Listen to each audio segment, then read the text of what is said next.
Pemirsa, bak adegan dalam sebuah film, seorang narapidana kabur dari lembaga pemasyarakatan di Tangerang, Banten. Chai Changpan alias Chai Jifan, warga negara asal Tiongkok, kabur dari selnya melalui gorong-gorong sepanjang 30 meter. Kejadian itu pun ramai diperbincangkan. Siapa sebenarnya Chai Changpan ini dan berapa lama ia merencanakan aksi gila untuk kabur dari tahanan? Berikut kisahnya dalam Jejak Kasus. Di mana Chai Changpan terpidana mati penggali lapas?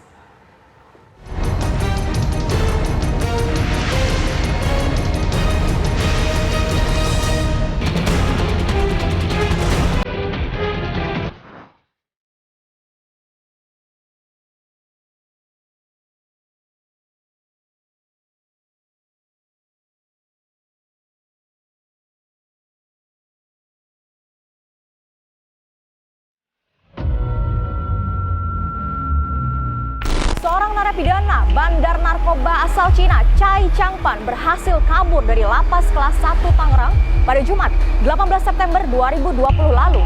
Lantas siapa Chai Changpan ini dan bagaimana cara ia berhasil kabur dari balik jeruji besi? Inilah Jejak Kasus.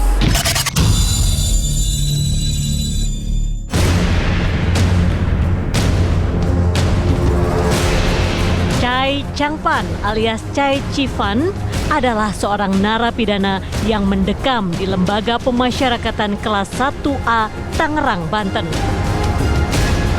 Chai Jifan divonis mati atas kasus tindak pidana penyalahgunaan narkotika pada tahun 2016 lalu.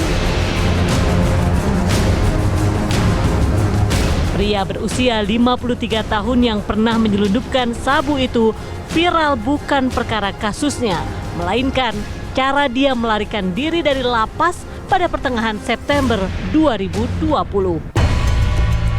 Chai Changpan melakukan aksi nekatnya seorang diri dengan cara menggali tanah sedalam 3 meter tepat di bawah tempat tidurnya di dalam sel. Chai Jifan bahkan mampu membuat lubang berdiameter 1,5 meter.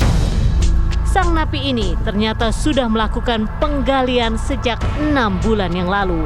Bahkan, Chai Changpan pernah berusaha melarikan diri pada tahun 2017 lalu. Dia angkat satu kotak tegel, disitulah dia mulai menggali turun ke bawah baru lurus ke arah keluar. Kita ukur kemarin berdasarkan perhitungan kami dengan Kalapas, kurang lebih sampai 30 meter ya, itu cukup lumayan jauh lah, dan kita bisa melihat ke dalam juga itu cukup hanya untuk ukuran satu orang saja. Ruangan yang bersangkutan ada 2 orang. Memang satu orang ini pernah diajak untuk melakukan kegiatan melarikan diri, tetapi tidak mau yang bersangkutan, dan justru informasi bahwa itu sudah dilakukan selama kurang lebih 6 bulan kita peroleh dari teman sekamar. Melalui gorong-gorong inilah, tepat berada di samping lapas kelas 1 Tangerang, Banten, Chai Changpan berhasil kabur dari penjara.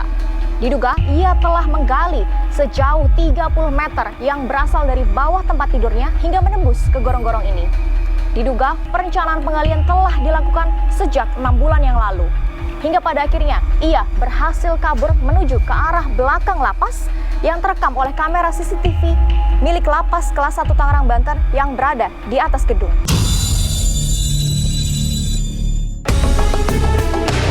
Setelah gigih menggali dan mampu meloloskan diri, Chai Jifan nampak santai saat keluar dari lubang pelariannya. Bahkan ia tak sadar aksinya terekam CCTV serta warga setempat. Kalau hari ini sih itu digedornya mah kemarin, dia pengen tahu jelasnya kali. Waktu saya digedornya nggak, saya di situ aja duduk tuh di bangku kolong. Keterlibatan orang dalam lapas pun mencuat lantaran adanya sejumlah hal yang dianggap janggal oleh anggota Dewan Komisi 3 DPR RI yang memantau pasca Chai Jifan kabur. Berdasarkan rekaman CCTV, Chai Changpan keluar dari gorong-gorong pada hari Senin dini hari, tanggal 14 September 2020. Namun, baru diketahui pihak lapas 4 hari kemudian, Jumat 18 September 2020. Justru itu yang saya pertanyakan. Karena kalau dilakukan hanya seorang diri, lalu kemudian melihat posisi tempat galian dan di mana dia keluar yang bersangkutan tanpa ada informasi oknum orang di dalam yang dimanfaatkan katakanlah orang-orang para bandel dan mafia yang ada di luar. Mungkin yang dari soalnya menurut Kalapas tadi ya, dan setelah dilakukan proses interogasi dan sebagainya, diperiksa kukunya dan sebagainya, ada dugaan kuat bahwa dia juga terlibat dalam kaitan menyangkut masalah penggalian. Tapi nggak kabur. Tapi yang bersangkutan tidak kabur karena hukumannya 17 tahun dan katanya masih ada harapan untuk bisa bebas. 4 pegawai dan 1 orang sipir lapas kelas 1A Tangerang yang berjaga saat kejadian masih menjalani pemeriksaan intensif pihak Kakanwil Kemenkumham Banten dan kepolisian. Pencekalan DPO sudah kita ajukan dan sudah keluar dari Direktorat Jenderal Imigrasi. Juga sudah memerintahkan kepada kami untuk melakukan pendalaman guna diketahui siapa yang bertanggung jawab. Nanti hasil pendalaman itu terbukti harus ada pertanggungjawaban, tentunya yang bertanggung jawab akan diberi sanksi sesuai dengan proporsinya. Memang menarik ketika kemudian kaburnya narapidana ini kita sangkut pautkan dengan adakah kemungkinan konspirasi atau persekongkolan dengan oknum lapas, oknum penegak hukum sehingga yang bersangkutan bisa kabur untuk kedua kalinya. Pertanyaan ini masuk akal karena napi yang satu ini adalah bandar lintas negara. Jadi kita bisa bayangkan secara finansial dia punya sumber daya untuk membeli petugas-petugas yang nakal, petugas-petugas yang korup agar dia bisa melarikan diri dan melanjutkan operasi jahat, yaitu peredaran narkoba.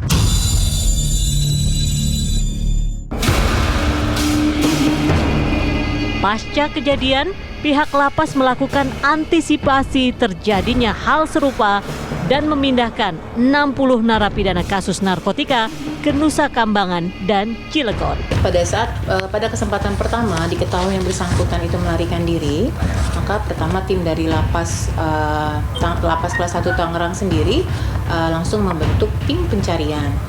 Selanjutnya berkoordinasi dengan Polres Tangerang dan juga Polda Metro Jaya untuk melakukan pencarian.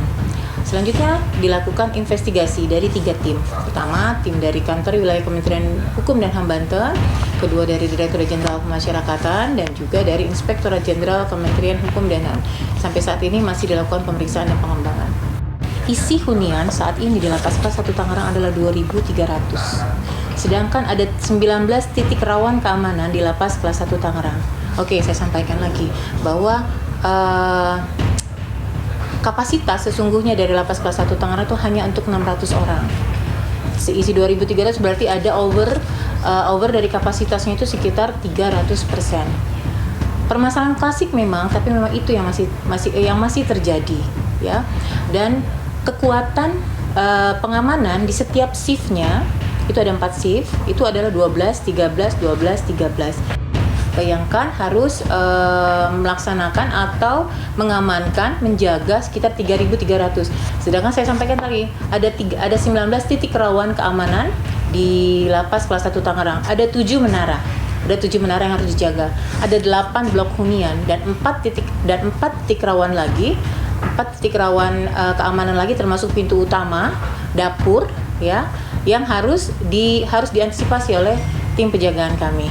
Jadi ketidakseimbangan atau span yang cukup jauh untuk pengawasan dari jumlah petugas dan juga jumlah hunian.